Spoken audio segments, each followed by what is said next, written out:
Hey, it's yesterday at 12 o'clock. Welcome here. Today I finished a sort of holiday piece, which I meant to get out sooner, but the last video took so long to get through, I'm a little delayed. But, I mean, hey, it's still winter, right? Let's just jump straight into the speed paint.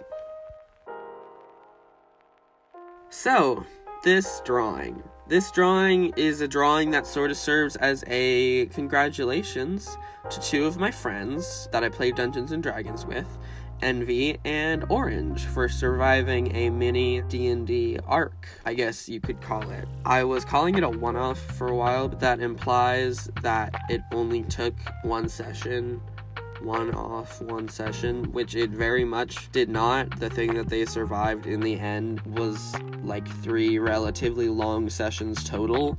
So I think arc is a better term than one-off, so that's just what we're gonna go with.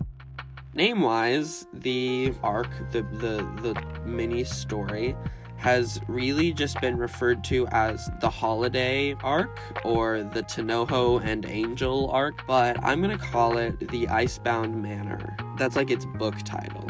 You know, you get the vibes.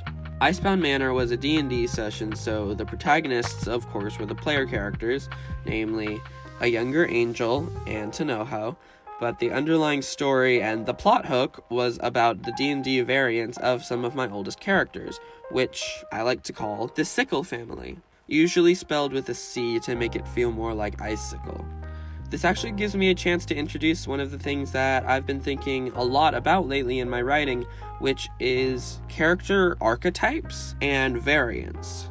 So, in the world in general, there are many well-known character stereotypes and archetypes, though the word archetype is more accurate because stereotype is usually a negative label. Like, while a stereotype of a character is writing with shallow thinking, an archetype is almost a guideline. It's like the basic process, the basic recipe of writing a character. Like, think of the mentor figure.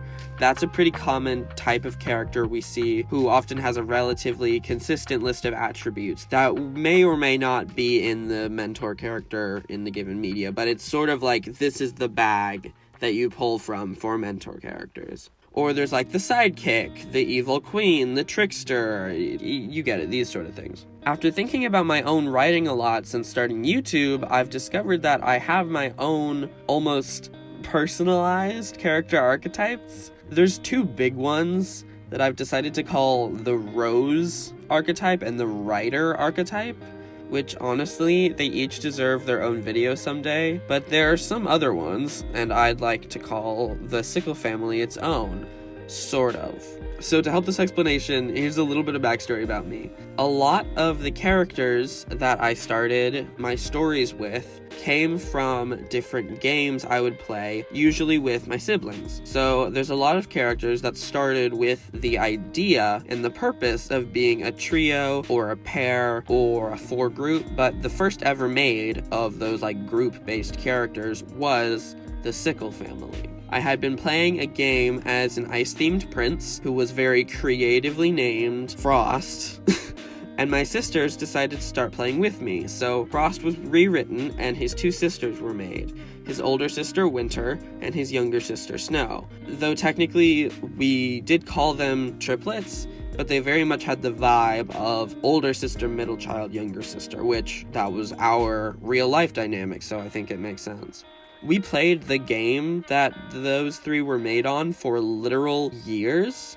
So a bunch of characters were made, and the ones that stayed the longest, like the Cickle trio, changed a lot over the time since their first creation. Winter went from being the responsible one to the bookworm one to the actually nice one. Snow went from, respectfully, the dumb one to the comedy relief one to the charismatic one, and Forst went from the basic one to the formal one to the shy one. And, like, they all had other variations, that's just a way of simplifying it. Despite their differences, the 3 characters generally had the same underlying purpose. Snow sort of was the idea of, sort of, a kid's idea of a princess. Winter stayed as a more ideal child. It was almost like whatever we thought the other two should be looking up to would end up as Winter, often a slightly more accurate version of a princess, and Frost would be whatever would complement the other two. Either someone talkative to draw people in, or like someone shy to give an extra reason for other people to stay intrigued and keep playing with us. Like, you get the idea. Eventually, I transitioned from playing that game to writing about the characters, and Snow was sort of lost in that transition. For a long time, it was just the siblings, Winter and Frost, after that. And despite attempts to fill the void with a new character, Glacie, things felt off balance with them, so Frost was sort of sidelined and Winter became much more prominent. In fact, in the oldest version of actually sitting down and trying to get my story written down, one of the only 2 chapters written of the book at the time was from Winter's point of view.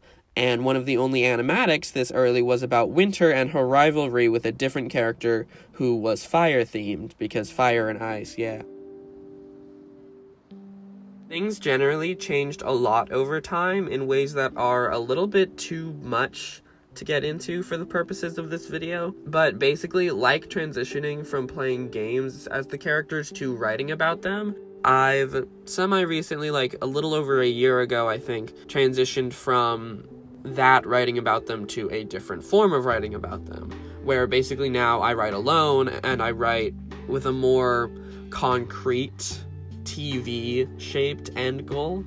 And because of that, the Cickle family had basically been dissolved. Snow had been phased out a long time ago, replaced with Glacie, and then both Glacie and Frost had been phased out in favor of Winter, but now that whole story I had been writing got rebooted, and Winter's role was better served split up than as one character, so she ended up functionally leaving the story as well.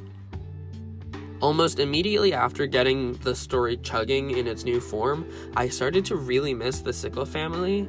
They were arguably one of the only 4 groups of characters that really got the ball rolling on me writing, and obviously they represented me and my sisters in a very direct way, with each of us still, to this day, at least from time to time, thinking and writing about our member of the old triplets. So eventually I came up with an idea. I saw an opportunity.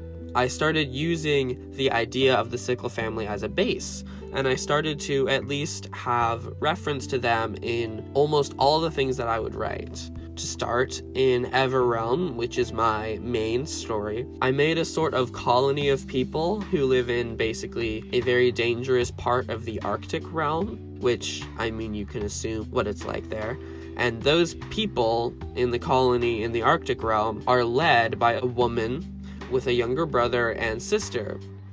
To show that this is the reference or the take on the characters that is most personalized to me, I made them, these characters, an almost evolved form of the Cickle family in a way.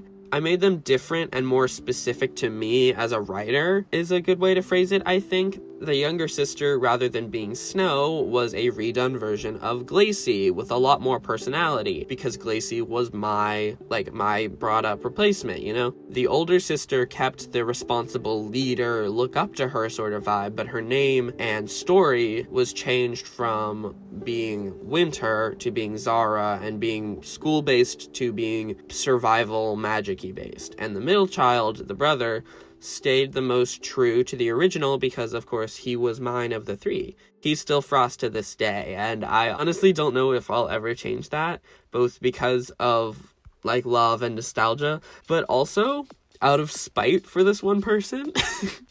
Back in the old days of playing games as these characters, before Winter and Snow had even been added in, back when I would play alone, I came across another person playing as a character named Frost, and I was like, oh my god, another Frost, that's so funny, both of us went with basic names, haha, you know. But he came up to me and was like, ugh, your name is Frost? Wow, way to copy me. Ever since I made this character, I've been seeing other people steal that name for their characters on this game, and it's really just insulting. At least ask, get creative, stop copying me. And I just sat there, what? Have you ever heard of Jack Frost the folklore guy written about in literally the 1700s? What are you on? And I haven't forgotten about it to this day for some reason. So just to show that one specific guy up, I'm keeping the character named Frost. Anyway, so that's the Everrealm version. There's also a holiday episode of World Travelers I have planned, where they interact with some winter spirits, or like ghosts, to reference the what's the story called? A Christmas Tale? The one with Scrooge and the Ghost of Christmas Past and Christmas Future and stuff. Whatever it's called, it's a reference. The theoretical episode is a reference to that. And the reference to the winter part of the Cickle family is the stand-in for the Ghost of Christmas Past, because Winter was always the oldest. Frost is Christmas Present, because both he's the middle child and because he was the one I wrote for, and like the present is the only time you can affect, so it's like a fun dual purpose. And Snow, in probably her most creepy references to date, I think, is Christmas Future. I love that little episode though. It's so dramatic. And then, to round out the major trinity of my writing endeavors, in Dungeons & Dragons, the Cickle family is referenced in the main antagonists of the Icebound Manor arc. They're the ones that live in the manor. This is probably honestly my favorite of the references to the Cickle family, because it also includes Glacie in a really fun way. But going into coming up with a mini arc to do, because before starting the current full game of Dungeons & Dragons me and my friends are playing, before starting the campaign, I made these little introduction things to give the players a warm-up, since many of them were like different flavors of new, including me, and to really learn how to dungeon master, because I had never really done it before, especially with something that wasn't simple and pre-written. And the Icebound Manor was one of these warm-ups. I had this idea floating around to have a family that was blessed by an evil ice winter god who gave each member of the family a different part of winter to embody. Where, like, for example, the dad could be blessed with the bite of the frost, or the mom could be blessed with the famine of the winter fields, like sort of poetic, vague, scary things. And obviously this could be used as the reference to the Cickle family, who had always been very, like I said, heavy on the ice theming. Like Winter, Frost, and Snow. Those names are below the, like, how kids shows think kids are dumb? So, like, the only name for a character that controls plants is Ivy. We're below that line when it comes to obvious theming with these three. But, I mean, we were kids, so it's fine. And their names have become iconic to me nowadays, even though in the Everrealm 1, Winter and Snow don't really exist as Winter and Snow anymore, especially in the names. But that is off topic. So I got this idea and combined it with that one thing from Pokemon, where there's an optional challenge you can do where you go throughout this big house and Pokemon battle all the members of a family. And I combined that Pokemon thing with the idea of a family blessed with different scary icy things, and made this idea, this prompt.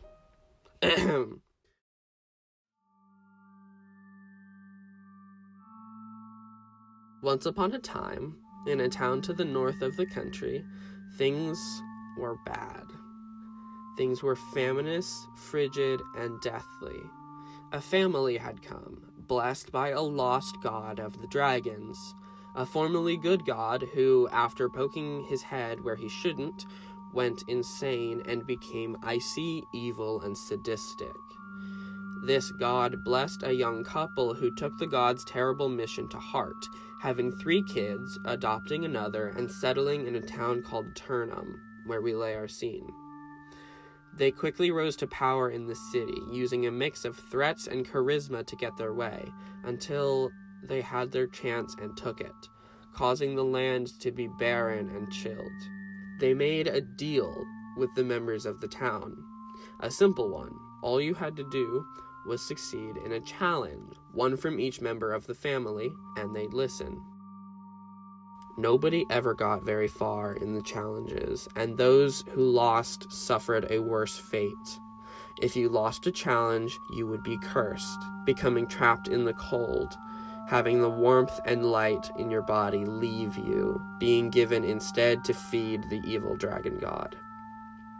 The man of the house, known only as Ice, would have you fight him if you challenged. The matriarch, known as Savker, would make you talk her out of freezing you on the spot. The eldest daughter, Winter, would play a rigged game of betting with you. The twin middle children, Frosty and Snowy, would each test you in manners and worldliness, and the youngest daughter, the adopted Glacie, would have you play children's games until you lost. None of the townsfolk had beaten this terrible family until the day Angel and Tanojo arrived at the town's edge.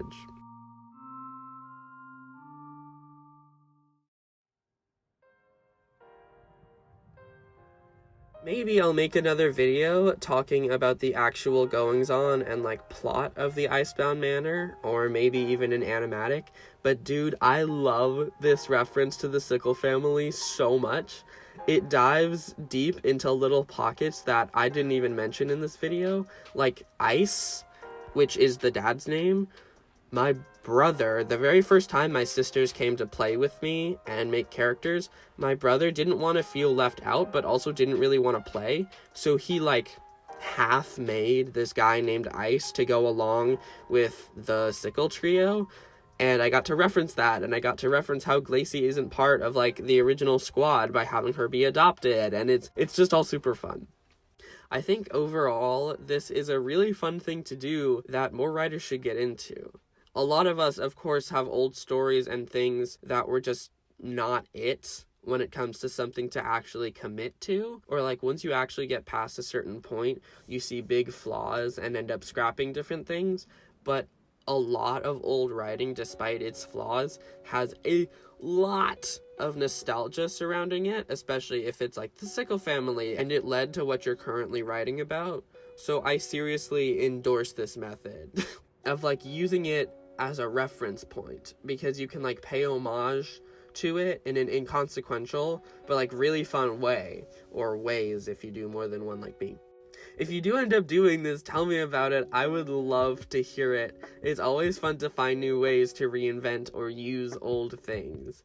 But on that note, I think I have talked long enough, so I'm gonna say that I hope you have a great rest of your day. I hope you remember to drink water, and I will see you next time. Bye.